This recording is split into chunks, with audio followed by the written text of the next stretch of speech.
Malý test ostrosti, ak som navrúsil nožíky. Vyskúšame po celej dĺžke ťahať papierom. To bola lacná Čína, nejaká neznáma. Tescoma Presto, veľmi časté nožíky na Slovensku.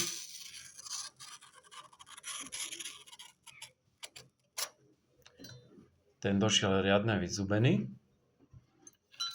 Tento prišiel asi 2-3 mm z odraty v tomto mieste, odbrúsené na takom večkovom dvojbrite, alebo jak to nazvať.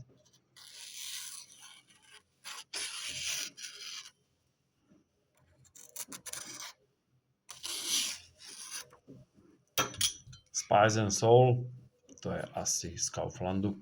Celku dobré nožíky, tiež sem tam sa k nim dostanem. Ten došiel v dobrom stave a dostal som ho ešte do lepšieho. A potom tento Kuhn Rikon z Lidlu za body. Úplne najčastejšie na Slovensku, veľmi dobrý nož. Došiel tiež v dobrom stave, ale som ho dal do úplne najlepšieho.